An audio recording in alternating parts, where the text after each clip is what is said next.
We're just going to wait one more minute for others to join us, and then we'll go ahead and get started with the presentation.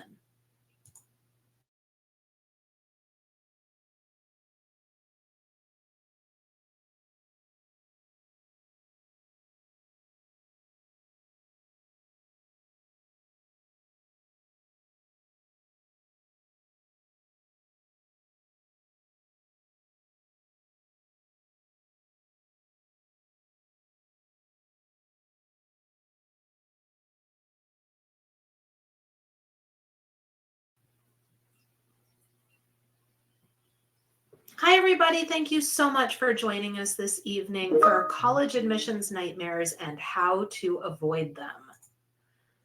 Troubleshooting tips: if you can't hear, check the audio output in the settings menu. If the sound or video is choppy, run a connectivity test in the settings menu and try closing other tabs or windows. And if all else fails, try exiting and rejoining the room.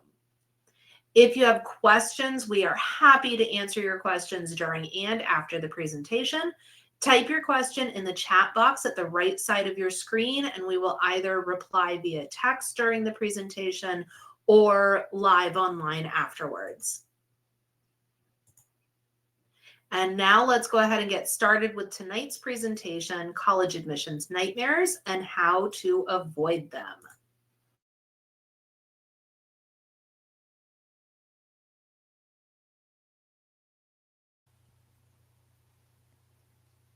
Hi everyone, and welcome to our latest webinar, College Admissions Nightmares and How to Avoid Them. It's fitting that the earliest college application deadlines tend to fall in line with spooky season. After all, applying to college is a pretty scary process. A lot of students can't help but feel like they're one small mistake away from lifelong failure, so that the whole application process seems rife with nightmare scenarios. Today we're going to bring those nightmares out into the light, talk about ways to avoid them, and reassure you that even if the worst happens and you end up facing one of these nightmares, all is not lost. You can deal with it. Let's get started. The wind howls through the trees outside, but you can't hear them over the blood rushing in your ears. You thought you were finished with this college application. You were congratulating yourself on finishing with a whole 24 hours to spare. You thought you were in the clear, and then you saw it emerging on your computer screen like that creepy girl from The Ring. An essay supplement you didn't know existed. And you've got nothing written. So how can we avoid this nightmare? First, add all of the schools you're going to apply to your Common App or Coalition App account. This is the best way to collect all of your information in one place. Then, click through the entire application, including the school supplements. On the Common App, you can view all of the school-specific questions by going to the My Colleges tab once you've added your schools to your account. And remember one important fact: sometimes writing supplements like to lurk in dark corners only to jump out and scare you at the last possible second. Part of that is because schools sometimes display their essay supplements differently. For example, Northwestern simply lists application questions, and then you click to find the Why Northwestern statement under those questions. The University of Pennsylvania, on the other hand, divides their school-specific questions into application questions and writing supplement questions. What's more, the questions that show up here depend on your answers to the questions here. For example, if we decide to apply to the Biodent Accelerated Program, then a series of Biodent-specific essay supplements shows up when we visit the writing supplement questions. These prompts will only appear after you have chosen your intended program. Until then, they just creep around in the background. But what should you do if, despite your best efforts, you got stung by a sneaky supplement? If you're applying early, consider waiting until regular decision so that you have more time to properly address the supplements. Don't make the mistake of believing that supplements just aren't that important. If you're not applying early, and this is your last chance to apply, you'd better get writing. Call in backup, schedule an emergency essay session with a C2 tutor, reach out to your English teacher, or grab a friend whose writing you admire. It is definitely not ideal to have to write essay supplements in a hurry, but it can be done. As a last resort, if some of those supplements are program specific, but you're not absolutely determined to enter that particular program, consider applying under a different major that you're also interested in. This will at least minimize the number of last minute supplements you need to write. For weeks, you felt haunted. You wake with a weight pressing in from all sides. It grows worse with each passing day as your approaching application deadlines wind tighter and tighter around your chest. You sleep restlessly, tortured by dreams of misplaced modifiers and stale ideas. You just know that the essay you've labored over isn't great. It's cliched. It's not special. It's horribly dull. Essays are tough. Great essays take a long time to write, and they go through many iterations before they approach their final form. An outside opinion on your essay is invaluable, particularly one from a tutor or teacher who has seen a lot of college essays before. They'll be able to tell you whether your topic is overdone or your wording is cliched. Plus, when you're writing your essay, you know what you intend for your reader to interpret from it, but getting feedback from someone else can help you spot places where you might not come across as well as you had hoped. So get honest feedback and be open to the critique. One of the biggest essay fears that students have is that they don't have a unique story to tell. Two key tips here. First, remember that any story becomes more unique when you include your personal feelings, experiences, and observations. After all, my experience waiting at the airport for a delayed flight is different from yours, even if we were at the same airport waiting on the same flight. I probably wasn't reading the same book or playing the same game on my phone. I probably didn't make the same observations or notice the same people as you did. While we both probably felt bored and frustrated, it wasn't necessarily for the same reasons or to the same degree. But beyond the story itself, a big part of an essay's individuality is the way that you tell the story. Be yourself. Leverage your sense of humor or your favorite storytelling mechanisms. Tell the story as though you were telling it to a friend, and then go back and polish it up. And when you get frustrated, it is okay to take a break. Put the essay down, walk away for a little while, and come back with a fresh mind. You won't do yourself or your essay any good beating your head against a wall. If your application deadlines are nearing and you're still struggling with revisions to your essay, there are some ways to deal with it. If you're applying early and you really are not confident in the quality of your essay, consider waiting. It may be to your advantage to apply regular decision with a stronger essay. Call in the experts. A tutor or a teacher who has experience with college essays will be the best person to help you spot ways to improve your essay. The outside perspective of an experienced essay tutor can quickly bring a troublesome essay to the next level. If you get advice to get rid of pieces of your essay, whether it's unnecessary exposition or a whole chunk of the story, weigh the advice carefully. Stephen King offers this writing advice. Kill your darlings, kill your darlings. Even when it breaks your egocentric little scribbler's heart, kill your darlings. It can be tough to get rid of something you've worked hard on or something you think adds dimension to your essay, but try it. Sometimes making cuts, hard as it may be, is the quickest way to improve your essay. You may just wind up with something that is snappier, easier to read, and more straightforward. And finally, be yourself. If your essay reads like a doctoral thesis, you're doing it wrong. Your essay should come from you in your voice. Try this exercise. Rewrite your existing draft exactly the way you would tell the story if you were sharing it with your best friend. And then go back and add polish. The resulting draft might just impress you. The terrors of the college application process are nearly done. You're ready to hit submit and escape this horror show. But one of your dream colleges just became a nightmare. It turns out that you need to submit test scores with your application, and you haven't taken the SAT or ACT. The grisly truth is, you're nowhere near ready to submit. This is one nightmare that requires advanced planning to avoid. First up, research the test policies at the schools where you're applying. Schools will fall into one of four categories. Very selective schools are increasingly returning to requiring scores, including over half of the Ivy League, MIT, Stanford, and Caltech.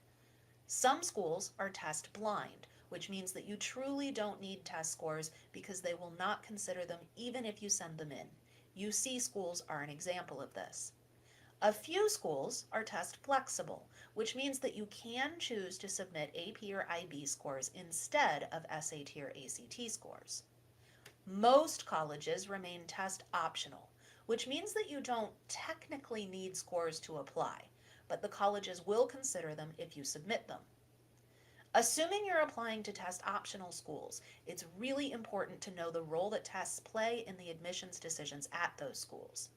The data shows that students who submit test scores at test optional schools are admitted at significantly higher rates than students who opt not to submit scores. Sometimes the admission rate is even double for students who submit scores.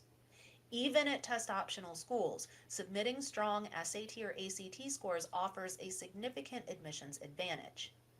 Because of this, and because schools can and do change their test policies with little notice, it is important to prep for and take the SAT or ACT, even if you think you might not need the scores.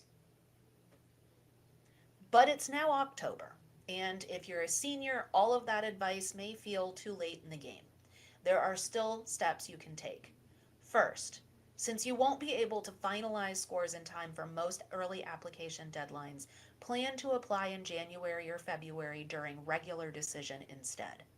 Then identify the last chance test date based on your college's application deadlines. For regular deadlines, this is usually in December. You've got about 6 weeks to go until the December test date, so start prepping now. If you are super self-motivated and already have a good foundation in reading, writing, and math, you can absolutely go the DIY route. There are lots of online resources to help you get ready. But to really maximize your score in the short time available to you, professional test prep is likely your best bet. At C2 Education, we combine intensive small group tutoring with a full suite of customized curriculum to help you get the most out of your prep time. The day dawned clear and bright, just another ordinary Thursday. Little did you know that this particular Thursday would soon become the stuff of nightmares. Each time you wrote the date on a paper for school or jotted something down in your planner, something niggled at the back of your mind, some nugget of information hovering just out of sight like a particularly shy ghost. Until the information exploded in your mind, washing you in a visceral panic. Your college application deadline is today, and you aren't ready to click submit.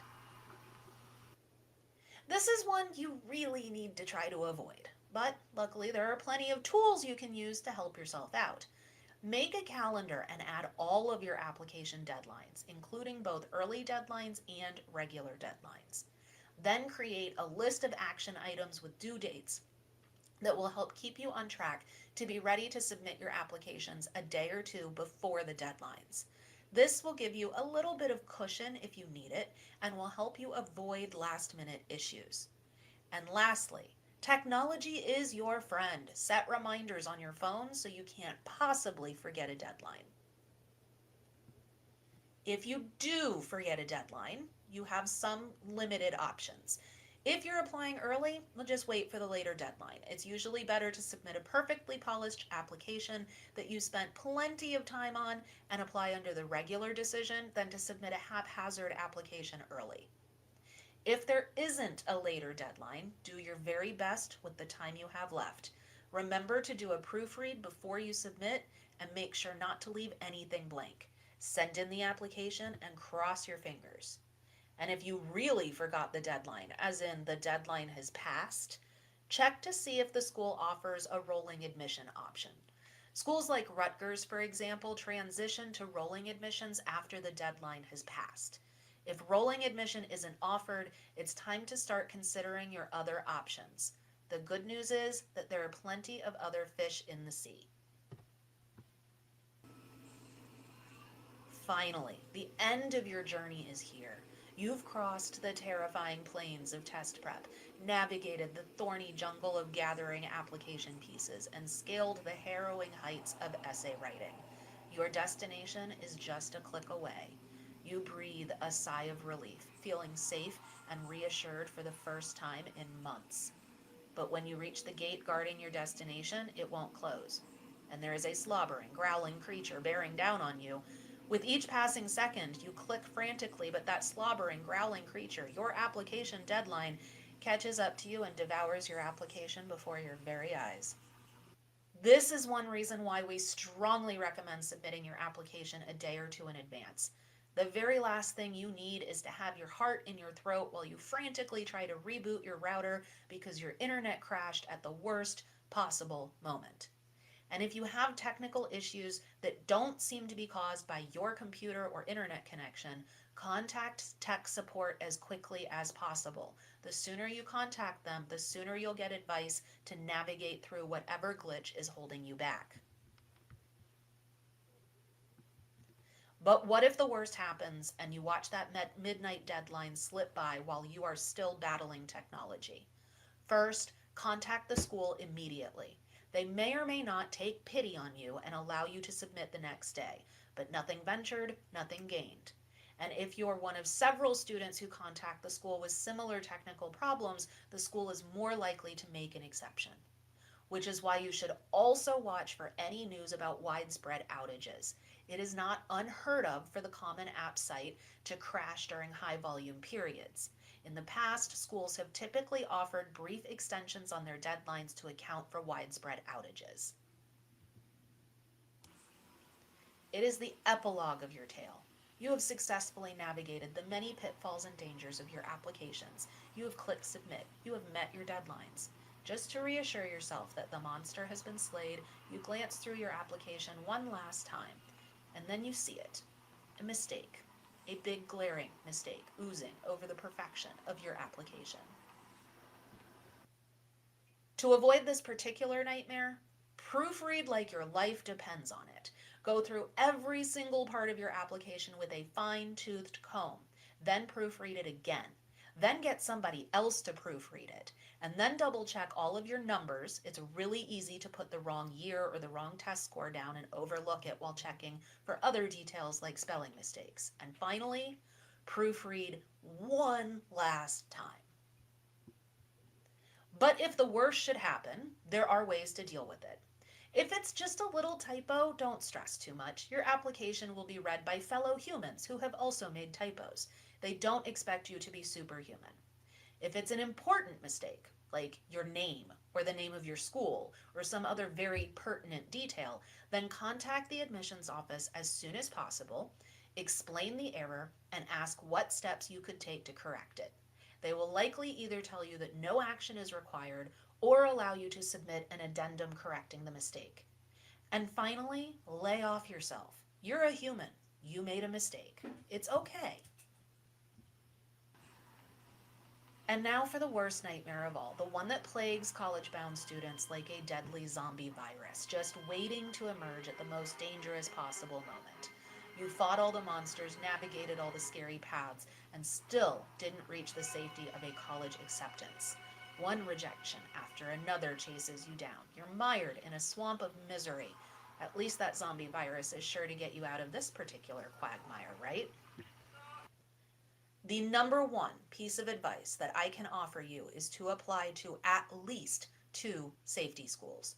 Not only will this ensure that you don't end up facing the nightmare scenario of not getting in anywhere you applied, but it will also help make sure that you have options to compare when all is said and done. Having options is always a nice outcome for college applications. So, apply to at least 2 safety schools. We should probably go over what exactly a safety school is. A safety school is a school where your GPA and test scores are above average and the admission rate is above around 40 to 50%. These factors combine to give you excellent chances for admission. A lot of people have the idea that safety schools are by definition bad schools, But when you do your research right and when you honestly try to find schools that fit your needs, then your safety schools will still be great options for you. Each of these schools appears in top 100 rankings on US News, and yet each of them also has a comparatively high admission rate. Safety schools are not bad schools, they're just not super selective schools. It's important to draw a big distinction between selectivity and quality because they aren't interchangeable. So, as a reminder, apply to at least two safety schools. If you include safety schools on your list, it is incredibly unlikely that you would possibly face this particular nightmare. In fact, in my 16 years in education, I have only seen this happen twice. And in both cases, it was a student who applied only to reach schools, the Ivies, MIT, Stanford, and so on. So, one more time for those in the back, apply to safety schools. But let's say that for whatever reason, you are trapped in that nightmare scenario and you didn't get into a single school you applied to. Time to deal with it. First, look for schools with rolling admission or late deadlines. There are lots of examples. Colorado School of Mines, a top ranked engineering school, has a March deadline. Clemson's deadline isn't until May. Penn State, Michigan State, and the University of Alabama all utilize rolling admission. And if you just don't find a school that interests you, you might consider the community college route. A lot of students attend community college before transferring to a four-year college, saving a great deal of money and potentially bolstering chances for admission at a top-ranked school. You'd be surprised what universities have transfer agreements with community colleges. For example, by many metrics, it is actually far easier to get into a UC school as a community college transfer student than it is as a freshman. If you need help navigating an increasingly competitive college admissions landscape, C2 Education has you covered. No need to face a nightmare scenario. Our experts can help you through every step of the process, from earning top grades to acing admissions tests to writing incredible application essays. Contact your local C2 Education Center to find out how we can help you earn admission at your dream college without the nightmares. Thank you so much for joining us for tonight's webinar. Up next, we'll answer your questions about how to avoid college admissions nightmares.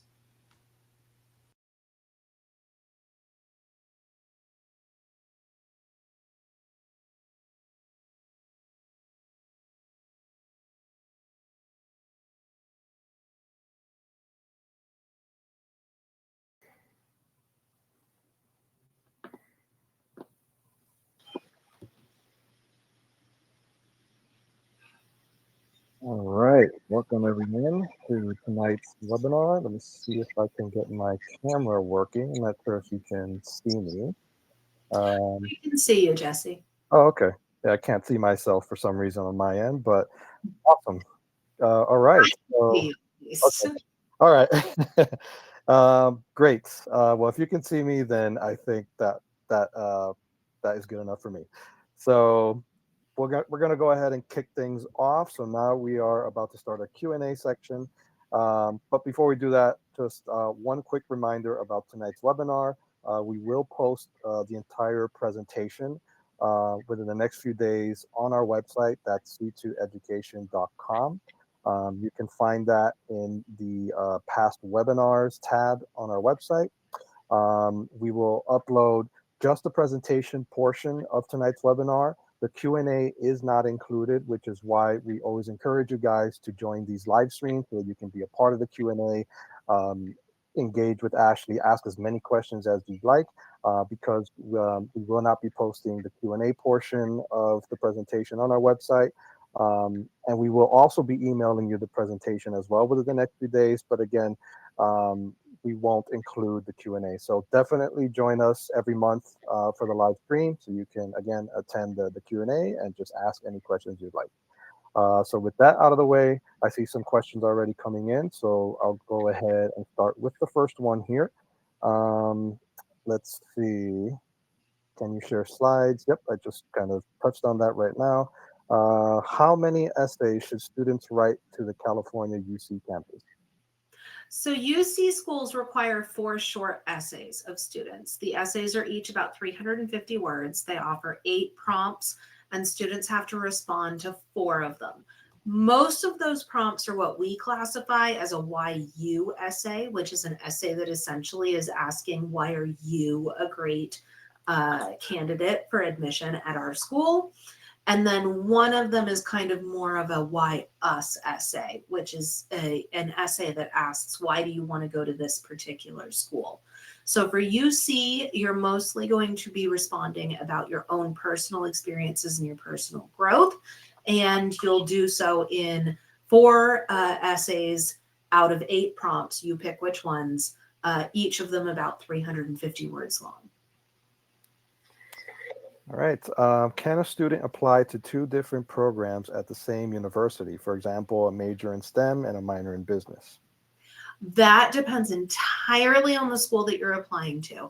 And especially if it's a school that has one of those why us essays, the why do you want to go to this school? Why are you a good fit for this school? It's to your benefit to do research into whether they allow dual majors or a major and a minor or dual degree programs, and whether those fit what you're really looking for. So it depends entirely on the school. Some schools are really flexible with things like that, and some schools aren't. So, it really is helpful to you not only in determining which colleges are best going to suit your needs, but also in then answering those supplemental essay questions that are asking, why is this school the right fit for you, to really dig into that and what the policies are at your target colleges. All right. Are there any safety schools in North Carolina? Absolutely, they are. So when we think of the UNC system, the University of North Carolina system, the school that always comes to everybody's mind is Chapel Hill. And that's kind of the flagship dream reach school for everybody. It's important to recognize, though, that there are a lot of UNC campuses within North Carolina. Not all of them are as selective as UNC. One of my favorites, for example, or as UNC Chapel Hill, rather, one of my favorites, for example, is UNC Asheville. Asheville's a beautiful town. It's still a UNC campus. It is a great choice for a 4-year school, but it's not as selective as UNC Chapel Hill. So within North Carolina, particularly within that school or within that state university system, there is a really wide range of schools, some of which might be safety schools, some of which might be reach schools, and it's entirely worth your effort to go through and look at what those options really entail. All right. What does the typical college admission time frame look like? Does it ever begin for students their junior year or in the fall of senior year? It does sort of begin for juniors in that. Number one, grades from junior year are among the most important grades that are going to appear on your applications. If you're applying early at any schools, the last semester that you'll have grades available will be that second semester of junior year. Even if you're applying regular decision, you'll have 1 semester of senior year grades, but really the most recent full picture of your academic performance over time is going to be what your grades looked like in junior year. More than that, at C2, we usually recommend that juniors try to take their first official SAT or ACT in spring of their junior year. The hope being that they can finalize those scores before they start senior year, when you're facing not only the challenges of being a senior, having leadership roles in your extracurriculars, and working on college applications, but also trying to get these auxiliary parts of your application finalized. Most juniors are also taking AP exams. And while AP exam scores aren't necessarily super important from a college admissions standpoint, they are still a part of your application, and they can provide you with free college credits, which is, a huge saver for a lot of families. So really, the college admissions process should start in junior year and then continue seamlessly through the summer when you work on college essays into the fall of senior year when you're finalizing those essays, those test scores, and those applications. All right. How does the application process and timeline look for an athlete? That is a really great question, and things can be different depending on the degree of athlete you're like. Are you looking to be recruited through NCAA policies, or is this a rec kind of a program for you? Those things can differ really widely, not only based on NCAA regulations, but based on the school itself. My best advice for that situation would be to speak to your local C2 education center director, because they're going to have the best idea of how athletes in your area have dealt with the college admissions process. How many words should a college essay be? That depends on the essay. So like what we refer to as kind of your main college essay is usually your Common App essay, which is a 650 word response to one of the, I think it's 7 prompts that the Common App provides for you. And then most selective schools will also have supplemental essays, and those can range anywhere from 100 characters to like a full 500 word essay, depending on the school and the types of supplements that they include. All right. Do colleges prefer certain prompts for college apps? Are some more common than others? Well, if we're talking about the Common App, so there are, I want to say it's 7 official prompts plus the topic of your choice prompt. And if we're talking about which one is more common, the topic of your choice is ridiculously common, to be totally honest. Your best bet is to apply to one of the defined prompts that the Common App provides.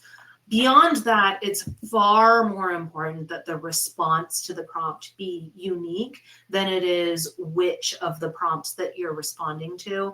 In fact, a lot of times at C2, some of our students come up with the idea and the narrative that they're going to write about before they even decide which prompt they're going to respond to, because sometimes it's easier to work backwards and say, this is the story I want to tell. What prompt can I use it for? Is it mandatory to take AP tests?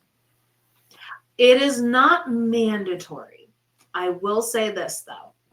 When Yale decided to change their test policy from test optional to test flexible, so now they do require test scores, but they will accept AP or IB scores in lieu of SAT or ACT scores. When they made that policy change, the Yale admissions office runs a podcast, which if you're a super big college admissions nerd, raise your hand if you're in the room. You might have listened to for fun. They did a three-part series on their testing policies. And one of the most interesting things that I heard when I listened to that podcast was that Yale was saying, even before they had instituted this change to a test flexible policy, if they saw that you took AP classes on your transcript, but you did not report AP scores, they kind of want to know why. And what that implies to me is that selective colleges like Yale are looking at these ACT scores not only as a metric of should we exempt you from college courses, should we provide you with college credit for certain courses, but also as a metric of is that grade that you got in that AP course really reflected in your knowledge of the course material. And so while AP scores are not required and are generally not a huge part of the admissions equation, based on that information, it does seem that selective schools would prefer to see those scores or an explanation of why maybe you opted not to take the test. All right. What is a supplemental essay? So college essays fall into 2 huge categories. One is your main essay, which for most students, most schools is going to be your Common App essay. Over 1,000 schools accept the Common App, so most students are applying to at least some of their target colleges using that platform. And that platform requires at least one main essay that is 650 words long in response to one of 7 prompts, or, as I mentioned a few minutes ago, the topic of your choice prompt. That's kind of what we refer to as your main essay. Most selective colleges will also have some kind of essay supplement along with that. There'll usually be something along the lines of, why do you want to study XYZ? Or why do you want to attend this college? And some schools may have one. Some schools, Stanford, for example, has a whole bunch of short answer questions plus a couple of supplemental essay questions. So if you look at it as a total, it's something like 9 or 10 essays. So it varies really widely from school to school, but the selective schools usually have at least one supplement. Are independent majors a good idea, like in University of Maryland? That is a very specific question. Independent major usually is kind of analogous with undecided or I want to make my own. So it's very school specific, pardon me. Some schools really encourage that kind of create your own major. Other schools really prefer that you opt into one of theirs. The truth is that when you're applying as a freshman, unless you're applying to one of the schools that is very different in terms of admission rates for majors. UC schools, for example, oftentimes engineering majors have a much harder time gaining admission than some other majors. With the exception of those instances, your major isn't going to be the determining factor in whether you get in.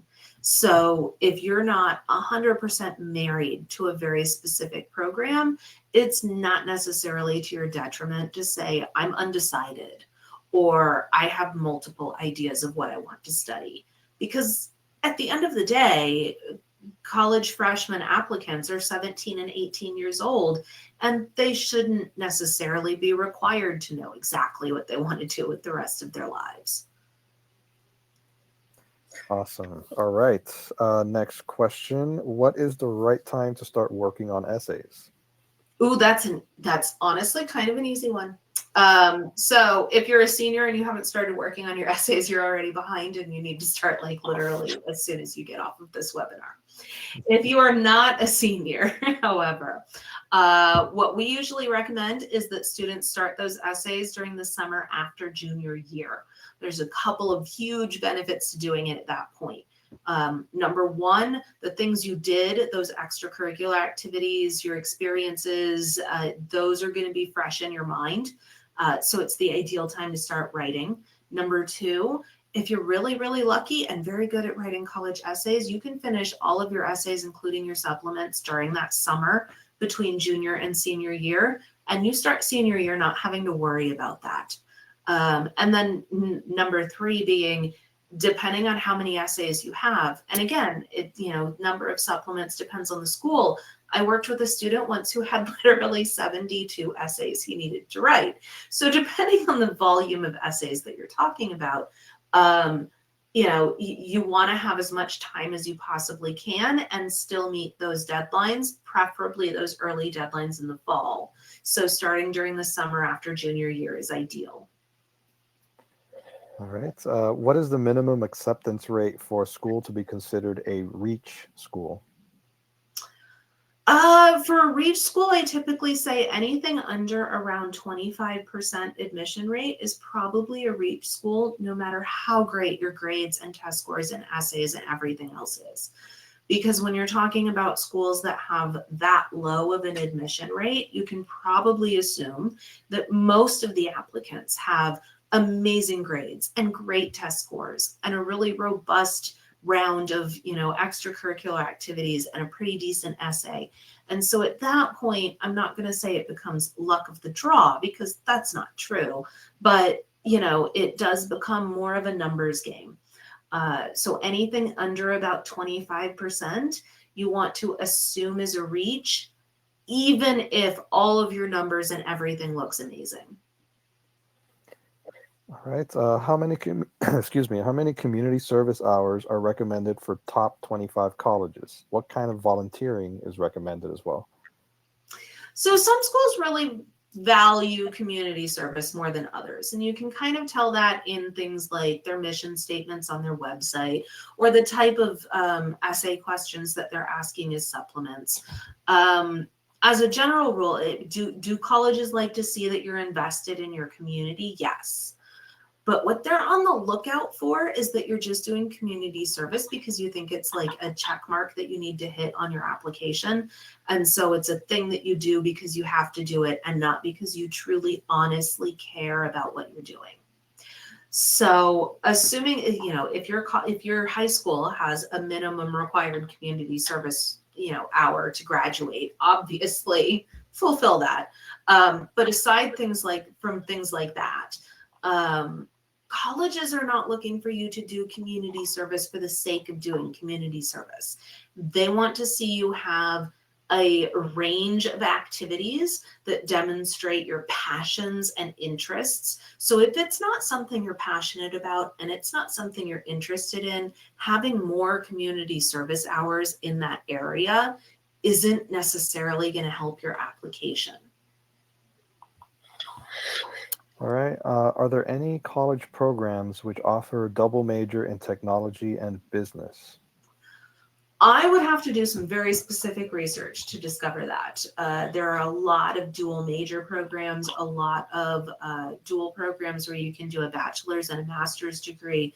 But for that particular combo, I'd have to do a lot of individual research to come up with a list of schools. All right.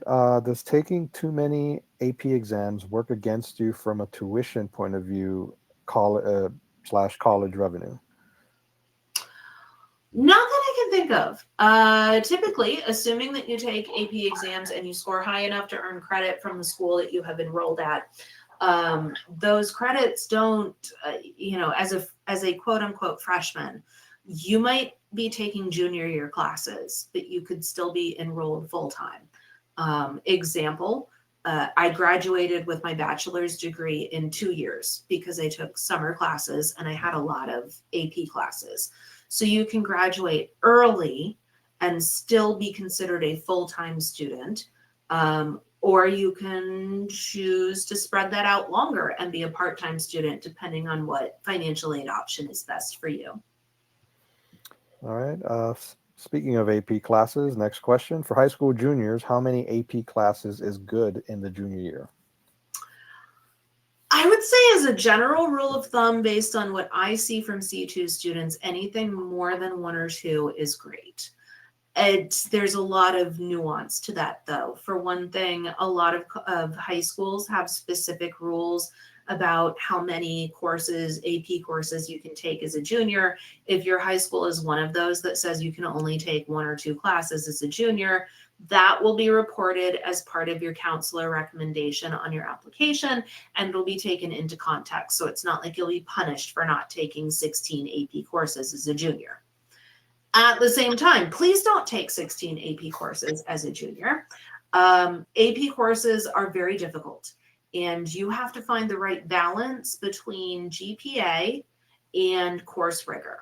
So one question we get a lot is some variation of, is it better to get a B in an AP class or an A in a regular class? And the truth is, there's not actually a good answer to that. Colleges take into consideration the rigor of the courses that you took versus the rigor of courses that were available to you. So if you have AP courses available to you as a junior, and you think that you can confidently get a good grade in those courses, then you should take them. If you think that taking 3 or 4 or more AP courses, even if you were allowed to, would reduce your GPA, it might not necessarily be worth your while. What is the difference between Common App and Coalition App? Is there a school-specific app also? Good question. So something about 1,000 colleges use Common App. About 150-ish use the Coalition app, mostly liberal arts schools. And then some schools have their own very specific applications, and they aren't part of Common App or Coalition app. Good example, UC schools have their own application platform. MIT has its own application platform. But odds are good, given how many colleges leverage the technology of the Common App, that most students are going to use the Common App to apply to at least a couple of colleges. All right. What do you think it takes to get into an Ivy League in terms of extracurriculars, grades, etc.? If there were a magic answer to that question, then I would have a lot more money than I do, to be perfectly frank. When it comes to schools like the Ivy League, so you're talking about schools with an admission rate of under 10%, sometimes under 5%. In the case of Harvard, I think their most recent number for regular admission was like 1.7%. At this point, you're talking a lot more than just, here's the magic number of extracurriculars you need, here's the perfect formula for the essay. It cannot be gamed to that degree.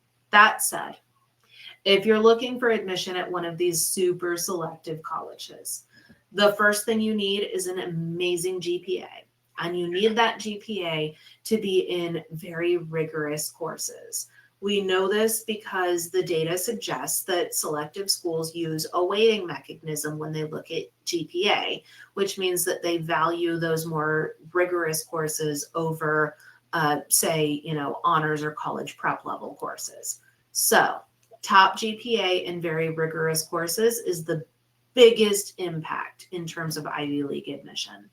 If we look beyond that, about half of the Ivy Leagues do require test scores at this point, and even among the other half, numbers have shown that the vast majority of students who are admitted not only submit test scores, but submit test scores where, if we're looking at an SAT score, students are scoring 700 plus in both the reading, writing, and the math portion of the exam.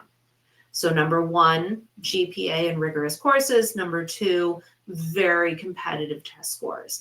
And once we get beyond test scores, we're looking at absolutely amazingly impeccable essays and supplements, a full range of extracurricular activities that demonstrate hopefully clear passions and interests on the part of the student that are backed up by other elements within the application. And really strong recommendations from teachers. All right. How many essays should students write to encompass 10 different schools one will apply, including private and public colleges? That depends on the colleges. So usually, let's say all 10 schools accept the Common App, which is not an unusual situation. You have your one main 650-word Common App essay. Each of those schools could have anywhere from 0 to like 10 supplements or short answers that you need to do. So it can add up very quickly, which is why it's really important, once you know where you want to apply, to navigate through all of the various application platforms you need to identify how many essays it really is that you're going to have to write. All right. Speaking of essays, do you have to write unique main essay for each college? Assuming that multiple colleges that you're applying to accept the Common App, which again is most of the time, your main essay is going to be the same for every college that you apply to through that platform. It's supplemental essays that then become a little bit more challenging. All right. What are the best safety schools in the Midwest? Oh, I would have to do some research based on what you want to major in and what your background is and what kind of campus you're looking for. But there are tons of schools in every region of the US that are not super selective, but provide an amazing quality education with a really great return on investment. All right. Is writing an essay optional? For most colleges, no. There are a few, None that are super selective that I'm aware of, where you could theoretically apply without submitting an essay or a personal statement. Most colleges are going to require at least like a main personal statement. All right. Is it too personal to write about my physical disabilities in my essay? I had 4 open heart surgeries in total before I entered high school. You'd be surprised how often that question is asked, which is not to minimize your experience in any way, shape, or form, because wow, I'm sorry, that's horrible. You could write about it, but you would want to be very, very careful that the tone of your essay in no way is kind of a woe is me, I have these terrible challenges, and that's why maybe my grades weren't as good, or why maybe I wasn't able to take this course. You don't want to, in your main application essay, you don't want to lean on anything as a reason why something maybe isn't as good as it could have been. You want to highlight your strengths and how amazing you are. So from the perspective of having 4 open, like you wouldn't write about it from the point of view of this is why I didn't do as well. You would write about it from the point of view of this is why I am a resilient and amazing human being. So it's not something you can't write about. It's something that the nuance of tone and word choice is going to play a really big role in ensuring that you're presenting yourself with your best foot forward. Great answer. Love that. All right. Next one. Can you put both AP test scores and SAT/ACT scores on a college admission? Absolutely, you can. And I highly recommend that you do. All right. What should be the process I go through to find my essay topic? Oh, that is a great question. So at C2, we will spend like multiple 2-hour sessions with you just talking about what your essay topic should be, because it's such a big part of the essay writing process. Really, the important thing is to think about there's kind of 2 components to what makes a great topic. Number one is the message or the value that you want to convey. So I value intellectual curiosity, or I am super invested in the health of my community, or whatever that core value or message might be. And the other component of a really strong topic is the narrative that you're going to tell to illustrate what that core value or message is. Remember that when you're coming up with an essay topic, you are not sharing your life story. You are not even sharing a memoir. You are sharing a very specific moment in time that illustrated one of your core values, how you grew as a human being, how you came to become the amazing individual that you are today. So coming up with the right essay topic can be a really long process. But if you're doing it right, if you're really digging deep and thinking about the experiences that you've had that illustrate important things about you, then you'll come up with a really strong topic. All right. What do colleges look at? Weighted GPA or unweighted GPA? That is an excellent question, and there is no right answer. I know that seems to be a theme tonight. So if you look at surveys that colleges perform every year, what you'll often find is kind of a mismatch between the numbers that they're reporting. So for example, a school like Harvard might say the average GPA for our admitted students was a 4.2 on a 4.0 scale. But in the same survey, they'll say only about 3/4 of students earned a 4.0 on a 4.0 scale. And that kind of mismatch in numbers tells us that schools, especially selective schools, are absolutely using some sort of weighting formula based on the rigor of those courses. But they're not clear about what specifically that formula looks like. So the best advice that we can give, given that information, is to say, get the best grades in the most rigorous courses you can, so that no matter what weighting mechanism is used by a given college, because they do very much differ, you're going to come out ahead.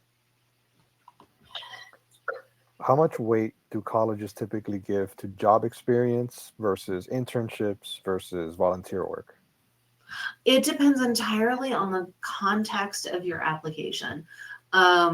Work experiencers are absolutely valid. You learn so much, even working, whatever your first time teenage job might be. You learn so many adult skills that are incredibly valuable from a college perspective. So it's kind of a apples to oranges comparison. And it's really hard to say one is necessarily better than the other. And I don't think that there is a single admissions officer who would say, having a job is better than an internship, is better than being in a school club. If you score low on the AP test, do you need to include that in your application?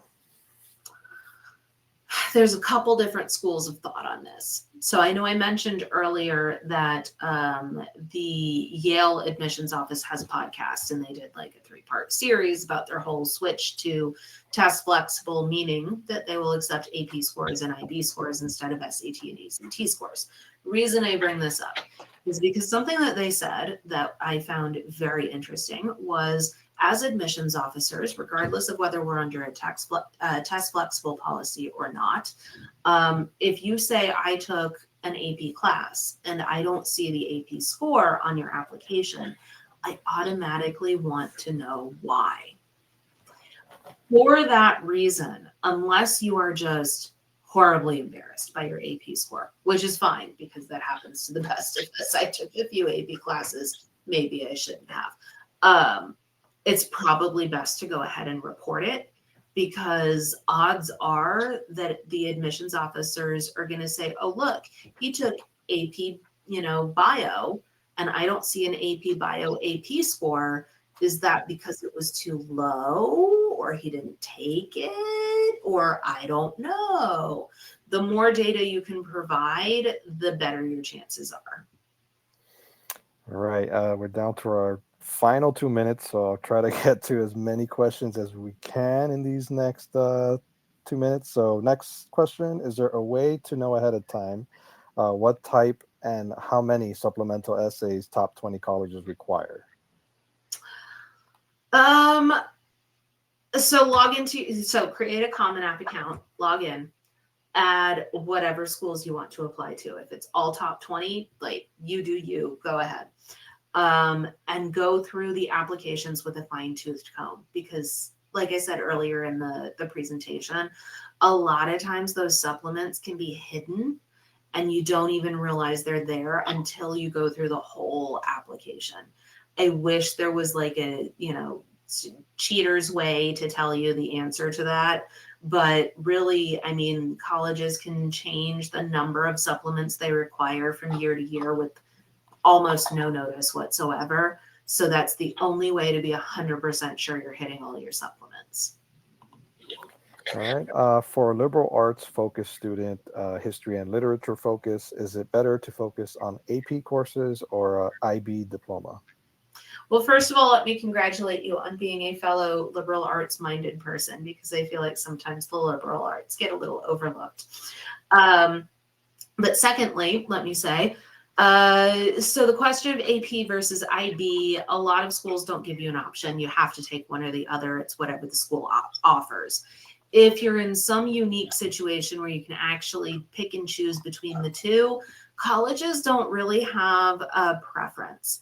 I will say, in terms of familiarity and knowing how much credit to award for a given test score, AP tends to be the one that colleges feel the most comfortable with.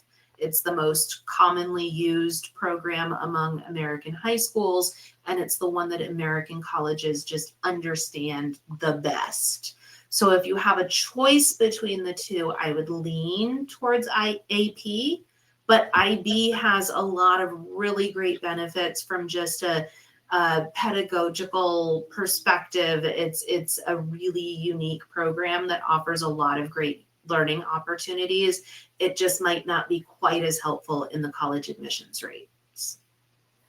All right. And last question. When filling out the admissions application, does the student have to finish it in one shot, or can he save the information and continue at a later time? You can absolutely save it and continue at a later time. The Common App even will hold over from 1 year into the next. So like if you're a junior and you decide you want to start your applications, you can, and you can make change. It'll, roll over into the new application senior when you season when you become a senior, and you can continue your application then.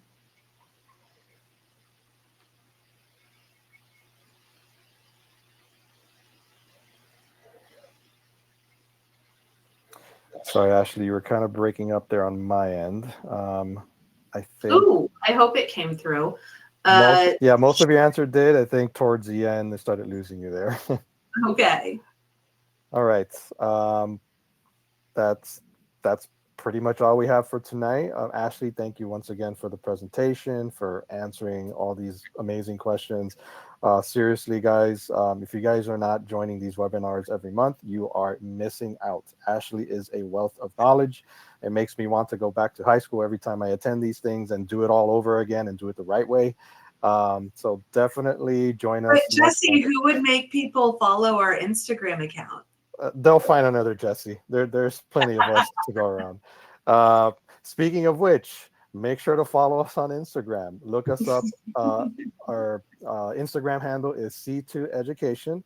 If you're not following us yet, you have to start following us tonight. As soon as you log off of this webinar, go ahead and smash that follow button. If you want to find out what the topic is going to be for the next webinar, you'll find out through our Instagram. Plus, we're always posting a lot of great content on there, whether it's any news or updates related to universities, college applications, college essays, everything you need to know about being successful or having a successful school year and getting into your dream schools. You'll find all that on our social media. So definitely follow us on Instagram. You can also find us on Facebook as well, if you're more of a Facebook person. That being said, if anyone joined us late, I just want to remind everyone once again that this presentation will be available on our website within the next few days. So just head over to c2education.com. There's a tab called Resource Center, and under that tab, you will find this webinar under the past webinars page. So just be on the lookout for that within the next few days. We will also be emailing you a link to this webinar again within the next few days. So just keep an eye out for that email. And as I stated at the beginning of the webinar, we will not include the Q&A because that's why we want you guys to join every month so that you can be a part of it and have your questions answered. But we will send you the presentation. You will see it on our site within the next few days. So again, thanks to everyone who joined us, and we look forward to seeing you again next month. Have a good night, everyone. Bye.